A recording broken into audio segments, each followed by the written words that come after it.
This is Autoline Daily, the show dedicated to enthusiasts of the global automotive industry. And the global auto industry is hurting this year. Wards Intelligence reports that sales in the first half of the year dropped 25%. That means automakers around the world built 13.5 million fewer vehicles. Here's our Autoline insight.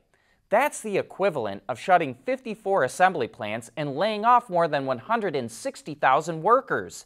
It's also the equivalent of shutting 27 engine plants and 27 transmission plants, which gets rid of another 80,000 people. And remember, this doesn't include all the people at the supplier companies that were impacted. The second half of the year should be better, but these numbers show how hard the pandemic hit the industry. And with production down, automakers are looking for any way they can to cut costs. And one quick way is to reduce different trim options. Last year, GM eliminated about 3,500 parts coming into its assembly plants simply by getting rid of trim lines.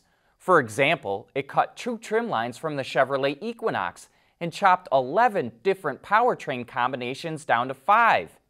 Buick just eliminated 2 trim lines on the Encore, but even that's not enough. IHS Markit predicts that instead of redesigning their cars every 5 years or so, automakers will extend that to 8 or 10 years with a mid-cycle refresh. And we'd like to point out that as electric vehicles adopt the so-called skateboard platform, it's going to be easier to do a simple refresh. Earlier this year, Toyota unveiled a crossover version of the Yaris, and it's on sale now in Japan. It's the first compact vehicle built on Toyota's new TNGA platform. It's powered by a 1.5-liter 3-cylinder engine that can be mated to a CVT or 6-speed manual. A hybrid version is available as well, which is powered by the same 3-cylinder engine. It's also offered in front or 4-wheel drive, and hybrid models are available with electric 4-wheel drive too. Toyota's SafetySense suite of advanced driver assistance technologies is standard on most trims. The gasoline model starts at about $17,000, while the hybrid starts at around $21,500. It will also go on sale in Europe next year. The world is changing at an ever-increasing pace. No matter what the mode of transportation, there is always the need for an efficient propulsion system. And that's exactly what BorgWarner has been doing since the earliest days of the automotive industry. We want to know what drives your testing. OTA, connected car, diagnostics, remote testing. Intrepid Control Systems is here to help you work from anywhere. Intrepid Control Systems, driven by your data.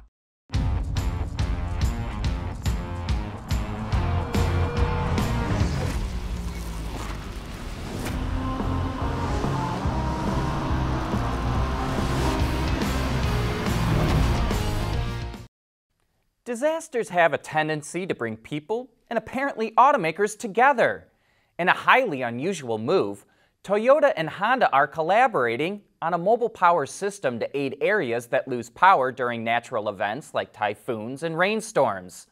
The system, called the Moving E, consists of a Toyota fuel cell bus with double the hydrogen capacity of the standard bus, and it's then packed with nearly 100 portable battery packs of different sizes from Honda. The buses are able to generate up to 490 kilowatt hours of power with a maximum output of 18 kilowatts. However, the further the bus has to drive to get to a disaster area, the less power it will be able to generate since it too runs off that hydrogen. But another benefit is that the Moving E can still transport people or just be used as a place to rest. Due to the impact of the coronavirus pandemic, the National Highway Traffic Safety Administration is giving automakers another 6 months to meet its quiet car mandate. That's where all electric and hybrid vehicles must make some sort of sound when traveling below about 19 miles per hour, so that anyone outside of the vehicle can hear it coming. We only have one question. What the heck is taking so long with this? Congress first asked for an acoustic alert system back in 2010. And Europe has had it in place for over a year now on all new vehicles. We wonder what the difficulty is. In April, GM, Volkswagen, and Toyota all asked for the deadline to be extended by a year.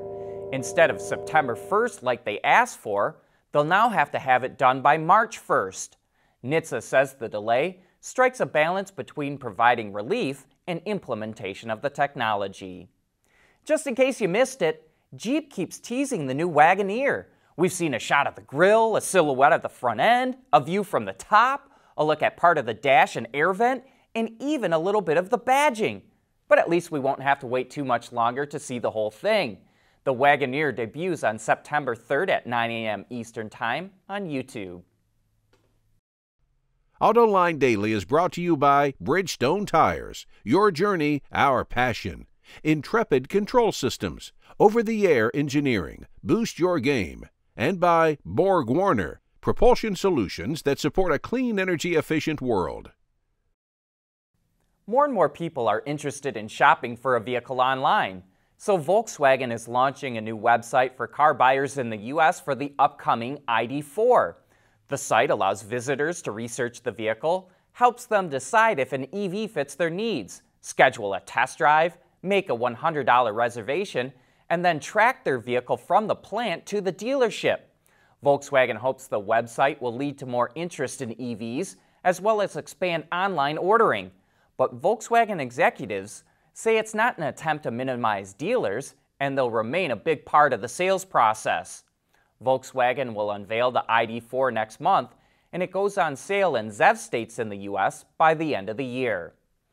Continental, the giant German supplier, conducted an amazing study of how it collaborated with the Nazi regime during World War II. It commissioned a comprehensive 4-year academic study, and the conclusions are grim. It says Continental became a pillar of the Nazi war machine and benefited greatly from its collaboration. While many German companies were able to prevent the Nazis from influencing or dominating them, Continental embraced the Nazis. It even exploited and mistreated concentration camp prisoners. It's a terrible story, but you've got to admire Continental for dredging up its ugly past and using that to start an internal debate on corporate social responsibility and integrating that into its corporate strategy. That takes guts, and we salute Continental for not trying to hide from its past. But that's it for today.